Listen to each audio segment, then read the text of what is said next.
मेरे साथ खास मुलाकात में आज छत्तीसगढ़ के leader of opposition T.S.. Singhdeo मौजूद है। आइए हम उनसे बातचीत करते हैं। सर, आपका जिया न्यूज में बहुत बहुत स्वागत है।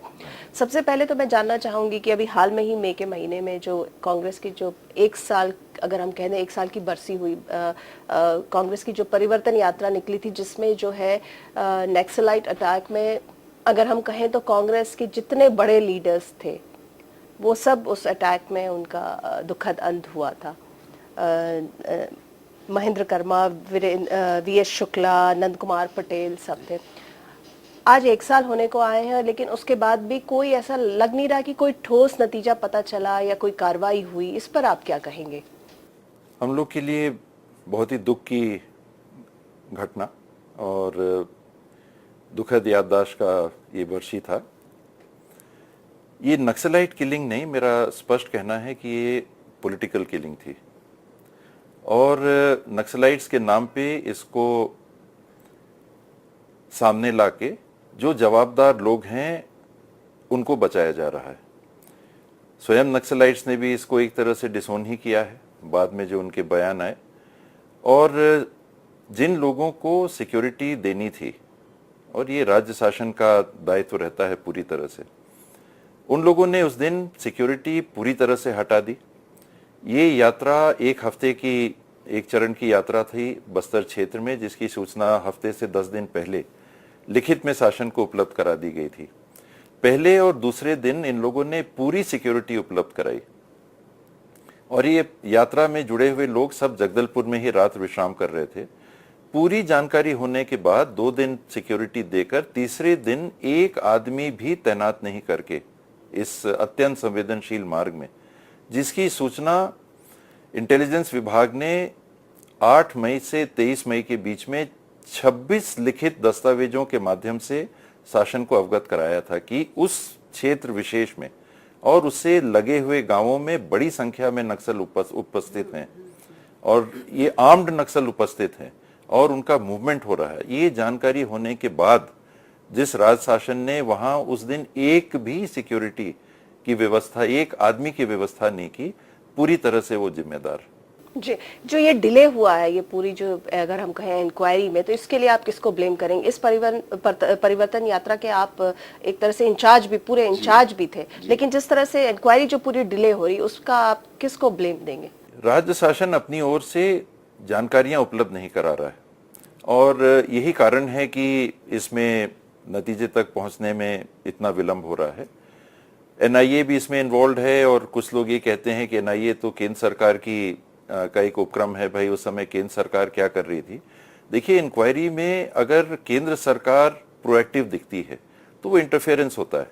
कोई भी एजेंसी प्रोएक्टिव दिखती है तो वो इंटरफेरेंस होता है, लेकिन जानकारियां उपलब्ध कराना ये एक रूटीन क्रम है और जानकारियां उपलब्ध कराने में शासन का, राज्य शासन का तंत्र बहुत ढीला ढवाला कर रहा है, बहुत बहुत ढीला। जिस तरह से ये पूरा हादसा था, उसके बाद कहीं ना कहीं ये उम्मीद की जा रही थी कि जैसे विधानसभा आएंगे, लोकसभा इलेक्शन, और विधानसभा और लोकसभा इलेक्शन में कांग्रेस को कहीं ना कहीं सिंपैथी की एक लहर रहेगी, तो उससे उसके रिजल्ट्स में फायदा होगा। तो वो तो देखने को मिला नहीं, चाहे अगर हम विधानसभा इलेक्शंस की बात करें या लोकसभा की बात करें। ट्राइबल एरिया में अगर आप देखेंगे तो छत्तीसगढ़ के उत्तरी और दक्षिणी, पूर्वी और पश्चिमी, विशेष करके पश्चिमी इलाके में इसका काफी असर था। उत्तरी क्षेत्र सरगुजा का है, यहाँ पर सरगुजा की 8 में से 7 विधानसभा क्षेत्रों में कांग्रेस को जीत मिली। बस्तर संभाग का क्षेत्र है, इसमें 12 विधानसभाएं हैं। इसके पहले वाले चुनाव में कांग्रेस को 1 सीट मिली थी, अब की 8 सीटें मिली। स्वयं मुख्यमंत्री जी का जिला राजनांदगांव, जो कि नक्सल प्रभावित है, इसमें 6 सीटों में से 4 सीटें कांग्रेस को मिली, बावजूद इसके कि मुख्यमंत्री स्वयं वहां से जीत के आए और 30,000 की मार्जिन से जीत के आए। किंतु जो ग्रामीण इलाके थे वहां पर आप इसको रिएक्शन माने या लोगों का मत प्रदर्शन माने, लेकिन बड़ी संख्या में कांग्रेस को वहां विजय मिली। ये दुर्भाग्य रहा कि मैदानी इलाके, रायपुर और बिलासपुर के इलाके, और वो भी जहां एससी वर्ग की बहुलता है, उनकी प्रतिशतता कुछ ज्यादा है, वहां से कांग्रेस को सफलता नहीं मिली। ये किसी प्रकार का मैनेजमेंट माने शासन का कि 16% से 14% एससी वर्ग का आरक्षण कम करने के बावजूद इनने एक वर्ग को, एससी वर्ग के बीच में से इंडिपेंडेंट खड़ा करने में सफलता हासिल की और ये कारण रहा कि वो इस बार चुनाव जीत पाए, नहीं तो लगभग तय था कि कांग्रेस की सरकार बनती। जैसे कि सरगुजा की अगर हम बात करें जहां आप रिप्रेजेंट करते हैं, तो विधानसभा में जो था कांग्रेस का प्रदर्शन बड़ा अच्छा रहा। लगभग 7 सीट जो है सरगुजा के इलाके से जो है कांग्रेस की झोली में गई और एक ही बीजेपी में गई। तो क्या आपका क्या जन आधार वहां पे, आप इसको अपने आप को कितना श्रेय देंगे, या आप अपनी किन क्वालिटीज है उनको आप श्रेय देंगे? ये कांग्रेस की कार्यकर्ताओं की जीत मैं इसको मानूंगा कि उस समय जो इश्यूज थे स्टेट से जुड़े हुए, उनमें वर्कर्स में और आमजनों में कांग्रेस के प्रति एक विशेष उत्साह था और यही कारण था कि ये 7 सीटें जो कांग्रेस जीती, लगभग हर सीट में कम से कम 10,000 की मार्जिन से जीती। हो सकता है कि इसमें ये बात भी हो कि उस क्षेत्र के एक प्रतिनिधि को पुश करना चाहा हो उनने। मेरे को भी मौका लगा वहां से चुनाव लड़ने का। कहीं ना कहीं हो सकता है कि ये भी बातें हों कि भाई हमारे एक आदमी को हम बढ़ाते हैं, ये राज्य सरकार में हिस्सेदार बने, ये भी बातें कभी कभी रहती हैं। लेकिन मुख्य रूप से मेरा ये मानना है कि जो इश्यूज स्टेट गवर्नमेंट के थे और ट्राइबल एरिया में जिस तरह से लोगों ने स्टेट गवर्नमेंट के काम को नकारा, वो प्रमुखता से। जी, चलिए अब बात करते हैं इस बात की। जैसे अगर हम रमन सिंह गवर्नमेंट की बात करें, तो जिन वादों पे रमन सिंह गवर्नमेंट आई है विधानसभा इलेक्शंस में, लोकसभा में भी कई बार ये मुद्दे छाए रहे, विधानसभा में तो खासकर बहुत छाए रहे। जैसे फ्री पावर की बात होती थी, किसानों को फ्री बिजली देने की बात होती थी, फिर रमन सिंह जो है वो चावल वाले बाबा भी जाने जाते हैं। पर जिस तरह से जो बातें वहां पे पता चल रही, फ्री पावर, फ्री इलेक्ट्रिसिटी की तो कोई बात नहीं है ना, किसानों को फ्री बिजली मिल रही है। इनफैक्ट पावर टैरिफ है वो बढ़ गया है। उसके बाद जहां चावल वाले बाबा और ये इसकी बात जो एक उनको एक नामकरण उनका हुआ था, लेकिन जिस तरह से राशन कार्ड का पूरा इशू है, वो वहां भी बहुत सारा करप्शन की बहुत सारी बात है। करप्शन तो एक मुद्दा है ही। आप इन तीनों पहलुओं पे क्या कहेंगे? आप बिल्कुल ठीक कह रही हैं। ये तीनों ऐसे मुद्दे हैं, अत्यंत संवेदनशील मुद्दे हैं, जिनमें राज्य सरकार ने अपने आप को आगे करके प्रस्तुत किया था कि हम लोगों के बहुत बड़े हितैषी हैं। उन्होंने ये घोषणा की थी कि हम इसके पहले चुनाव में, 2008 के चुनाव में, कि हम फ्री किसानों को बिजली उपलब्ध कराएंगे। उस समय भी उपलब्ध नहीं हुई। किसानों को बहुत बढ़ी हुई मात्रा में बिजली के बिल को पटाना पड़ रहा था और काफी उसका रिएक्शन था। लोगों ने कहा भी और हर जगह ये शिकायत आ रही थी, लेकिन उनने उसको इस हद तक अनसुना कर दिया कि इस चुनाव के बाद, चुनाव के पहले तो बहुत बड़ी बातें होती हैं, चुनाव के बाद ये जुलाई 1 जुलाई से एक नया टैरिफ उनने लागू कर दिया है, जिसमें सामान्य घरेलू उपभोक्ता को 22 से 26% अतिरिक्त बिजली के बिल का भार सहन करना पड़ेगा। और ये महंगाई का विरोध करने वालों के द्वारा किया गया। जो लोग सबसे ज्यादा हल्ला महंगाई के संबंध में करते थे, उन्होंने चुनाव के बाद ये छत्तीसगढ़ के नागरिकों को तोहफा दिया। जो किसानों की बात करते थे, ये सरकार किसानों की हितैषी होने की बात करती थी। सर्वाधिक टैरिफ में इंक्रीज, बिजली के टैरिफ में इंक्रीज किसानों के लिए इन्हें किया है, जो लगभग 76% का इंक्रीज। अभी इसका फुल रिएक्शन आ नहीं रहा है, क्योंकि ये जुलाई में जो लागू हुआ है, अगस्त में बिल आएगा। पीसी प्रदेश कांग्रेस कमेटी ने एक बड़ा धरना, एक आंदोलन किया था 1 तारीख को, जिसमें हजारों की संख्या में लोग जुटे भी थे। किंतु टैरिफ को दूर करने पे विचार करना तो दूर, इन्होंने बात करना भी मुनासिब नहीं समझा कि शासन का प्रतिनिधि, कोई जनप्रतिनिधियों का जो एक समूह गया था, कोई डायलॉग भी उन्होंने नहीं किया। और दूसरी ओर इन्होंने उद्योगपतियों के लिए जो बढ़ोतरी की है वो मात्र 2%। तो ये एक तुलना में ऐसा दिखता है, उद्योगपतियों को आप संरक्षण दीजिए।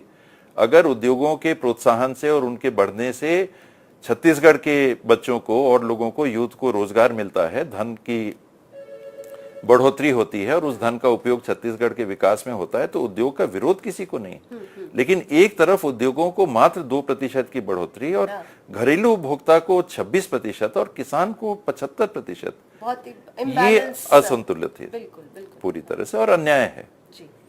जी, चलिए मैं एक और पूछना चाहूंगी। कल ही जो है लोकसभा में जो एक डैम है उसके विषय में एक बिल पास हुआ है, उससे जो है छत्तीसगढ़ जो है काफी प्रभावित हो जाएगा। उस विषय पे आप थोड़ी सी जानकारी देंगे हमारे दर्शकों को? ये बहुत संवेदनशील एक मुद्दा है और छत्तीसगढ़ के दक्षिणी क्षेत्र से जुड़ा हुआ है, बस्तर क्षेत्र से जुड़ा हुआ है, वहीं नक्सलवाद भी है। और वहीं पर अगर किसानों की जमीन के प्रति आपका रवैया इतना असंवेदनशील रहेगा कि एक ऐसे बांध का निर्माण आप करोगे जिसमें हजारों लाखों हेक्टेयर भूमि पानी में डूब जाएगी, हाँ। तो जो इलाका पहले से ही कृषि के क्षेत्र में, विकास के क्षेत्र में बहुत पीछे है, वहां के किसानों को अगर आपने उनकी जमीन से भी वंचित कर दिया तो एक बहुत बड़ी लॉ एंड ऑर्डर की स्थिति भी बन सकती है और उनके साथ एक बहुत बड़ा अन्याय होगा। जमीन कौन सी जाएगी? जो सबसे नीची जमीन है। जो सबसे नीची जमीन होती है उन्हीं जमीनों में धान की खेती या खेती होती है। पहाड़ी इलाकों में स्वाभाविक है कि अन्य प्रकार की दूसरी खेती होती है। और ये वही सरकार है जो आज दिल्ली में और राज्य में दोनों पदस्थ होने के बाद ये तोहफे वहां के संवेदनशील क्षेत्र के किसानों को दे रही है, जिसने किसानों को बोनस देने की बात कही थी और किसानों को न्यूनतम समर्थन मूल्य बढ़ाने की बात कही थी कि वहां तो यूपीए की सरकार दिल्ली में है तो समर्थन मूल्य हम नहीं बढ़ा पा रहे हैं। आज भारतीय जनता पार्टी की अगुवाई में स्पष्ट बहुमत वाली सरकार दिल्ली में बैठी है और इन परिस्थितियों में न्यूनतम समर्थन मूल्य एमएसपी के बढ़ने की बात अलग। समाचार पत्रों में ऐसा उल्लेख आया था कि केंद्र सरकार ने एक ऐसा डायरेक्टिव जारी किया है, ऐसी चिंतन वो कर रहे हैं कि कोई भी राज्य सरकार यदि एमएसपी बढ़ा के अनाज की खरीदी करेगा या बोनस देगा तो हम उस राज्य के खाद्य पदार्थ को, हम उसके कृषि उपज को हम नहीं लेंगे, हम नहीं खरीदेंगे। तो इस हालत में वहां भी बहुत बड़ी वादा खिलाफी होगी और किसानों को और परिवारों को राशन देने की बात, ये चावल वाले बाबा का उल्लेख आपने किया था, इनने चुनाव के समय 2 चुनाव इस प्रकार का प्रलोभन देके लोगों को एक तरह से भ्रम में रखे कि वाकई में ये चावल कहां से आ रहा है, केंद्र सरकार इसमें बहुत बड़ी सब्सिडी दे रही है, इसको अंधेरे में रख के ऐसा प्रदर्शित किया कि चावल तो हम ही दे रहे हैं और अपना नाम भी एक तरह से प्रचलन में लाने दिया चावल वाले बाबा के नाम से। इस चुनाव के पहले इन्होंने और बजट में, इस साल के बजट में 70 लाख परिवारों को राशन देने का उल्लेख किया और बजट पास कर दिया। 70 लाख परिवार, ये 70 लाख परिवार की औसतन जनसंख्या हो जाएगी करीब 3.25 करोड़। और आज के दिन 2011 का सेंसस तो 2 करोड़ 55 लाख का आबादी है, बढ़ी 2% हर साल अब इसको बढ़ा हुआ माने तो आज के दिन 2,70,000 कुल छत्तीसगढ़ की आबादी, और इन्होंने राशन कार्ड जारी कर दिए 3 करोड़ 20 लाख परिवारों के लिए। और बजट में इन्होंने घोषणा की कि हम 80% लोगों को राशन देंगे, अर्थात 2 करोड़ 70 लाख जनसंख्या का 80%, जो होगा लगभग 45 लाख परिवार, अर्थात करीब 25 लाख परिवारों के राशन की कालाबाजारी एक तरह से छत्तीसगढ़ में ये सरकार कर रही है। और जब ये बात सामने आ रही है तो ये राशन कार्ड काटने की बात कर रहे हैं और कालाबाजारियों के राशन कार्ड को कैंसिल करने के एवज में वहां तक वो पहुंच ही नहीं पा रहे। और सामान्य परिवार जिनको कि उन्होंने पहले स्वयं लक्षित किया था, राशन किसको देना? माता पिता और उनके अविवाहित बच्चे। तो इस परिवार की परिभाषा से पहले राशन कार्ड बनाए, कालाबाजारियों के राशन कार्ड ये संतुलित नहीं कर पाए, ये बनने से रोक नहीं पाए, और आज 70 लाख राशन कार्डों की स्थिति को जब काटने की बात आ रही है तो ये कालाबाजारियों के राशन कार्ड कटने के बजाय जो आम सामान्य परिवार है, एक घर में अगर 3 भाई रह रहे हैं, सामान्य बात है, आज भी हमारे हिंदू समाज में और गांव में ऐसा बंटवारा नहीं हुआ है कि हर भाई का अलग घर है। आज तो काका बड़ा भी, जो बड़े भाई हैं जिनके अब बच्चे अलग हो गए, जो विवाहित भी हो गए, वो भी एक परिवार में एक घर में रहते हैं। अब वो एक घर को एक इकाई मान रहे हैं, ना कि एक परिवार। जो कि आपका कमीशन भी जो है, राष्ट्रीय कमीशन भी जो ये योजनाएं बनाता है, वो भी माता पिता और अविवाहित बच्चों के परिवार को इकाई मान के और सारी राष्ट्रीय योजनाएं बनाता है। तो ये चल रहा है छत्तीसगढ़। आप ये तो आपने बड़े अच्छे से बताया पूरा जो वहाँ पे जो करप्शन का माहौल है, किस तरह का माहौल है, लेकिन कांग्रेस की स्थिति आप किस रूप में देख रहे हैं? जैसे आप लीडर ऑफ अपोजिशन वहाँ पे हैं, कांग्रेस जो है, अगर हम मध्य प्रदेश की बात करें तो मध्य प्रदेश में भी जो है 2 बार कांग्रेस जो है वो विजय किसी और नहीं आ पाई, वैसे ही छत्तीसगढ़ में भी वही हाल है। तो कांग्रेस को कैसे देख रहे हैं? कांग्रेस पार्टी का क्या आने वाले समय में भविष्य है? कांग्रेस का ग्रासरूट्स संगठन का ढांचा है और मजबूत है। यही कारण है कि इतनी संख्या में वोट भी मिलते हैं और इतनी सीटें भी आती हैं। जो तुलनात्मक डिफरेंस आ रहा है, आप छत्तीसगढ़ की सरकार में भारतीय जनता पार्टी 5 विधायकों से सरकार बना ली। 5 विधायक अगर उनके कम होते तो उनकी सरकार नहीं बनती। और वोट शेयर विधानसभा में 0.73 के अंतर का रहा। ये हर चुनाव में घटता जा रहा है। कांग्रेस की मुझे जो कमजोरी सबसे बड़ी लग रही है कि उनका जो उपलब्ध और उपस्थित संगठन का ढांचा है, इसके माध्यम से अपनी बातें जो लोगों तक पहुंचाना है वो पहुंचाने में वो सफल नहीं हो पा रहा है। आज के युग में, मार्केटिंग के युग में, प्रस्तुतिकरण के युग में, मीडिया के युग में, सोशल मीडिया के युग में, इसमें कांग्रेस अभी भी मुझे लगता है कि पुराने तौर तरीकों से जुड़ा हुआ है। और जिस आधार पे इतने सालों तक कांग्रेस ने काम किया कि लोगों तक पहुंच के 1 to 1 बात करने का प्रयास करना, इसमें और व्यापकता लाने की उसको आवश्यकता है। लोगों तक पहुंचने के लिए मीडिया और सोशल मीडिया के माध्यम से अपनी बात रखने की नितांत आवश्यकता कांग्रेस को है। और जिस दिन वो ये कर लेगी, मेरा बिल्कुल स्पष्ट मानना है कि सच्चाई लोगों तक पहुंचेगी और आप देखिएगा कि परिणाम कांग्रेस के पक्ष में। बहुत अच्छी बात आपने कही। आपने कहा कि बेसिकली कांग्रेस का जो है अभी मॉडर्नाइजेशन में जो है कांग्रेस थोड़ा कहीं ना कहीं पिछड़ गई है और बीजेपी उसमें काफी कदम आगे हो गई। अगर हम एक कदम ना कहें तो कम से कम 10 कदम आगे चल रही है, जिसका परिणाम हम देख रहे हैं। जी, हमसे बातचीत करने का बहुत बहुत शुक्रिया। जी, तो ये थे छत्तीसगढ़ के leader of opposition TS Singhdeo, जिनसे हमने कई मुद्दों पे बातचीत की।